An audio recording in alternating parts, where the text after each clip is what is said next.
we say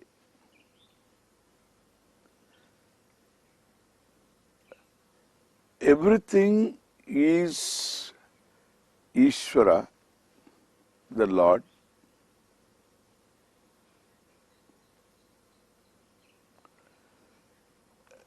I said before, Isvara is not a matter of belief. Isvara is to be understood.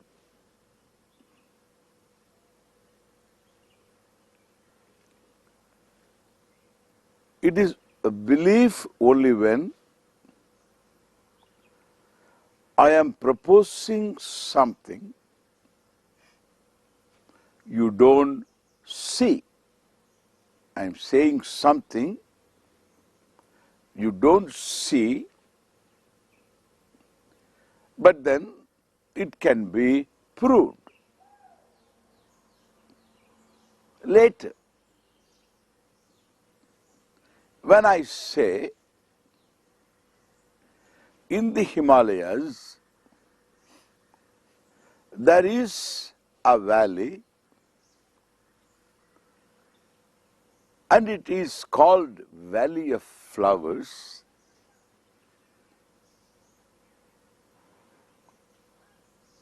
when the springtime comes, the valley is full of wild flowers of different hues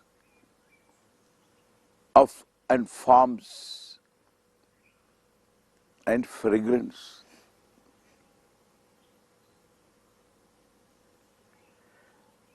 And one can see and verify whether what I say is true or not. You can wait for the springtime to come. You can go to this valley. It is on the way to Badrinath. You have to walk a few miles, and you can verify. You can go to the place at the right time and see whether there is a valley of flowers.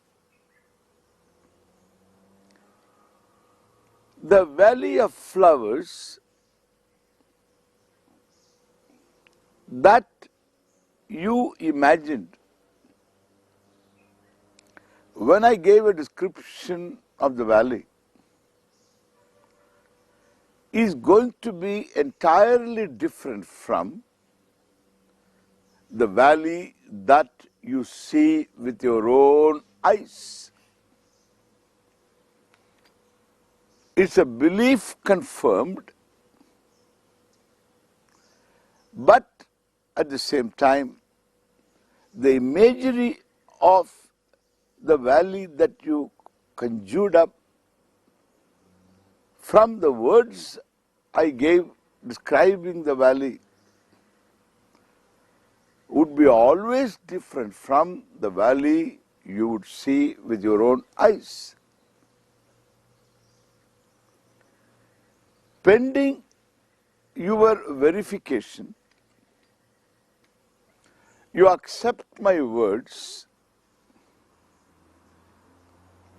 and conclude that there is a valley of flowers. This is what we say, trust, belief, subject to verification.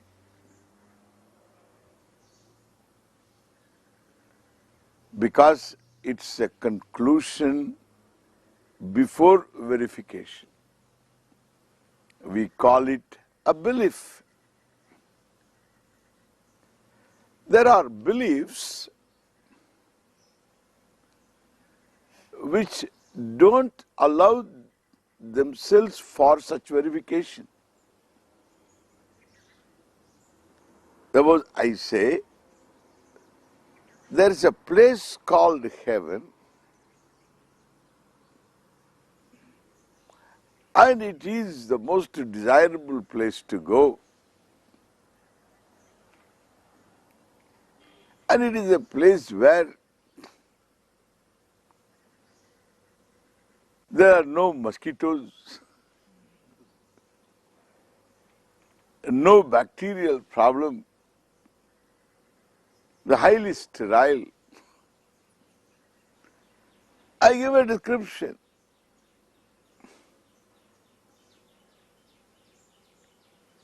Now, this belief, there is also belief. Suppose you say that there is heaven because Swami told that there is a heaven. A book says, therefore there is a heaven, and you accept it. There is nothing wrong in your accepting it. You accept it.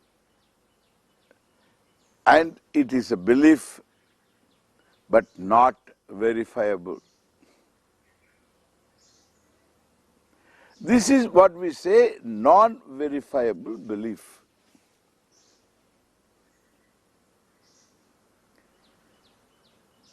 That there is a heaven is a non-verifiable belief. That it is desirable to go there is a non-verifiable belief. That you will survive death is a non-verifiable belief. That you will go there following a particular person who says that if you believe this, you will go. That is also a non-verifiable belief. You are free to believe. But the truth is, it is non-verifiable belief. There is no contention here. You can believe. You can go. It's a non-verifiable belief.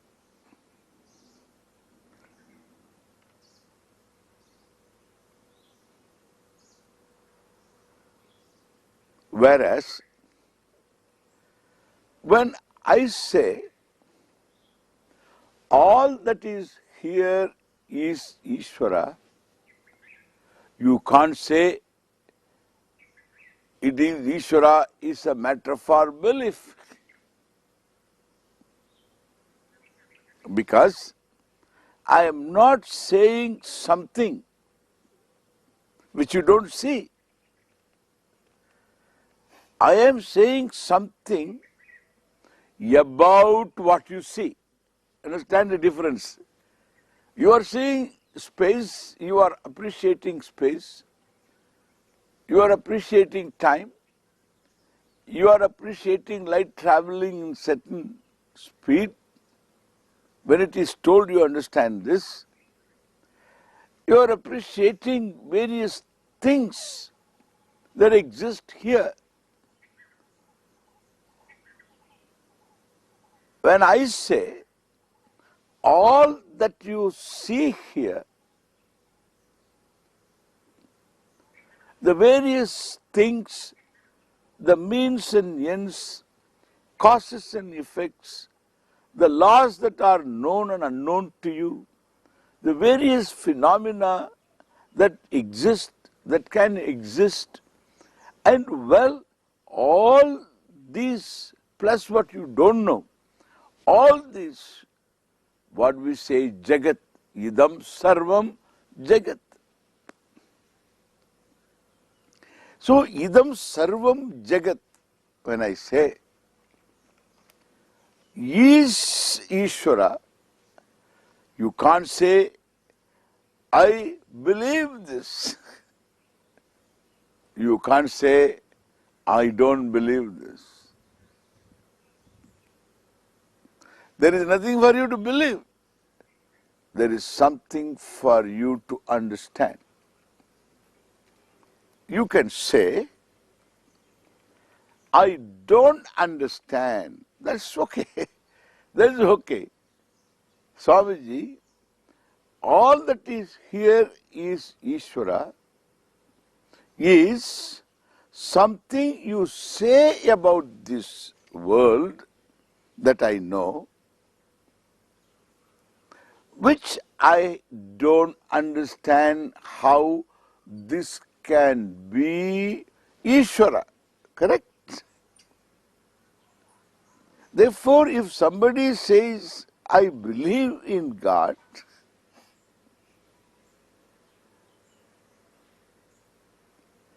it is a loose statement, I would say.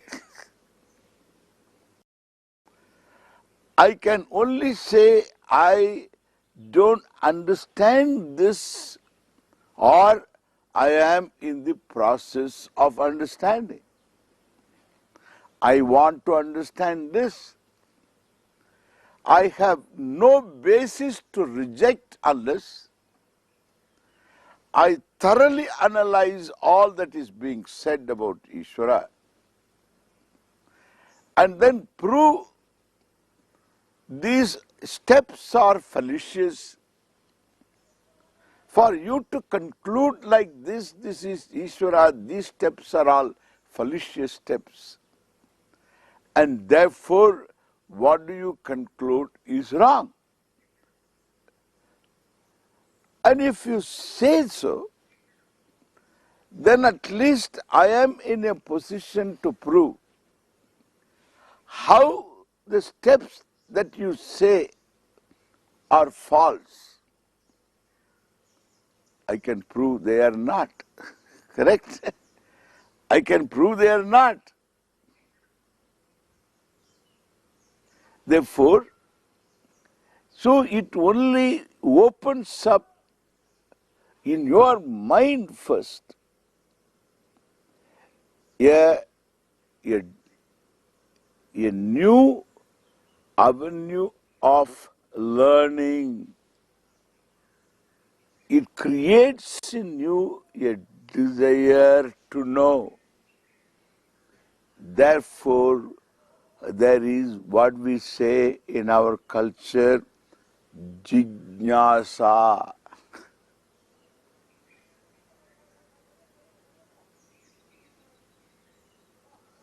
See the difference.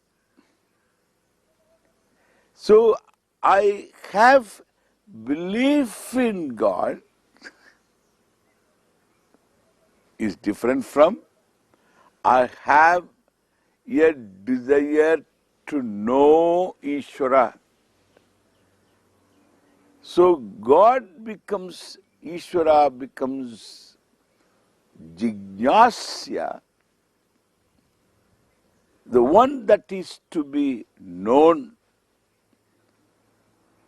To know I have a desire, pending desire, I have trust. This is what we say Shraddha in our culture. This Shraddha is a very important word.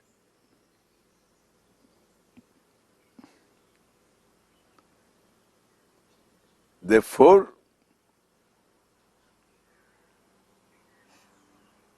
there is a statement, Shraddhavan labhate jnanam. The one who has Shraddha gains knowledge of Isvara. See the difference. What is Shraddha? Pending discovery of what is Isvara, I have Shraddha, means I have a desire to know. I cannot reject it.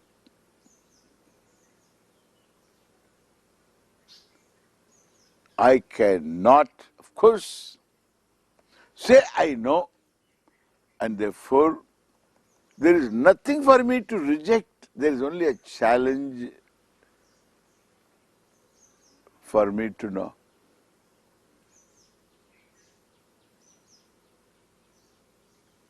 One can say, even if I don't know, what do I lose?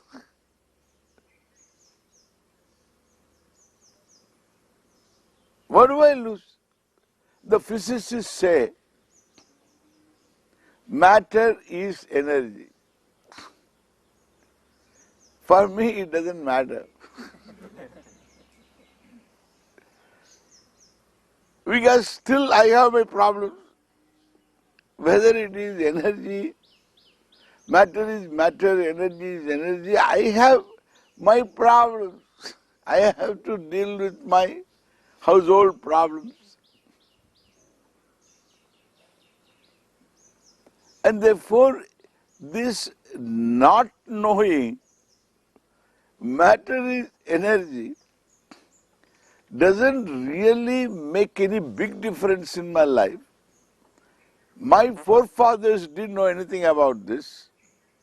They lived their lives, they seem to have, they seem to be more happy, seem to have lived a life much more happily. If their contributions indicate anything, the classical contributions, in terms of music, in terms of literature, we find they had much more leisure, much more time. All their books are always like this.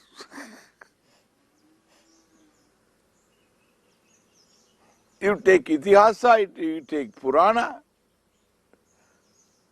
you take a given author's contribution, it's always huge. They seem to have a lot of leisure to contribute, and there was an audience.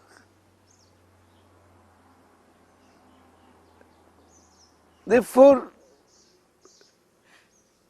they seem to have lived a life much more happily without the knowledge of matter, energy being one and the same. And my not knowing also will not make much difference in my life. A lot of villagers don't know any of this. They all live their lives, they have got their own problems. And even if they know the problems are not going to be solved. So what is the big deal? Let this be Isvara. Therefore, I have to say, if that knowledge is going to make a difference, it does make a difference. I need to say that. It does make a difference in my life. My own attitudes undergo change.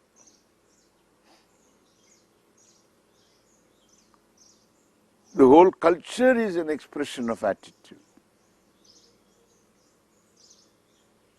And therefore, my life expression is going to be different. The quality of my life is going to be different. Even if I don't understand totally,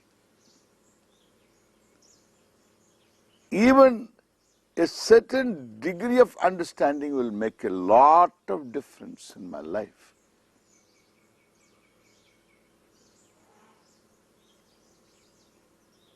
All that is here is Isvara,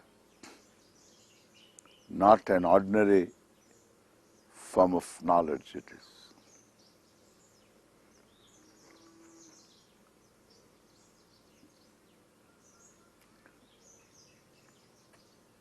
Much of my problem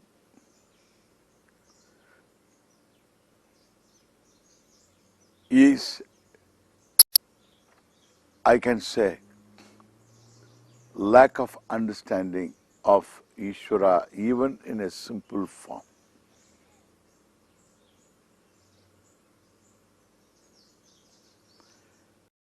Our culture,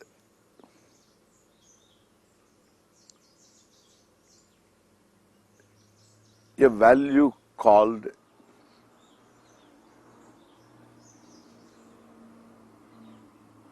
humility, vinaya,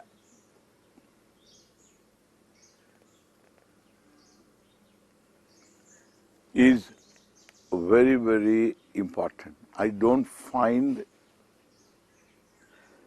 this particular vinaya in all cultures. I don't see. In fact, the opposite is praised.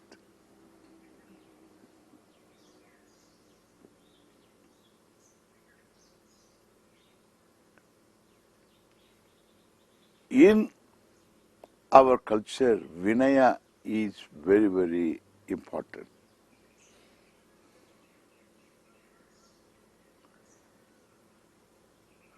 From where does it come? It comes from our understanding, vague understanding even. Some understanding of all that is here is Isvara.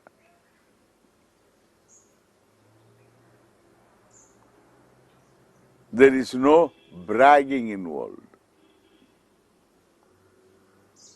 Where there is vidya, there is vinaya. This is in our culture. The son scores a lot of marks in the exam. He is very proud, very happy, brings the mark sheet and gives it to his father. Expects an applause from father. The father is proud inside, is very happy. He doesn't show his pride. The mark sheet is very impressive. English 90, Maths 98, and every subject 97, 96, 92. It's all 90s. The father is, in one subject, is 87.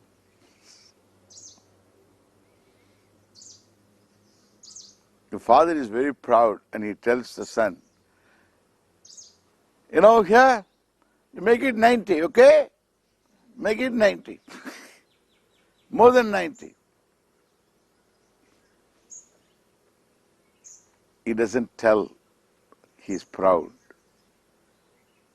because he's afraid that my son may become proud. Because Vinaya, the love for Vinaya, value for Vinaya, makes the father say that score more marks instead of saying, I am very proud.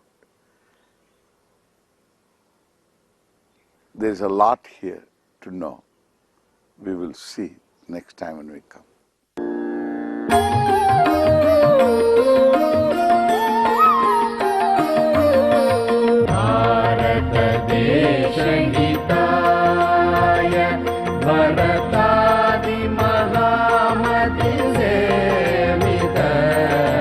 Guru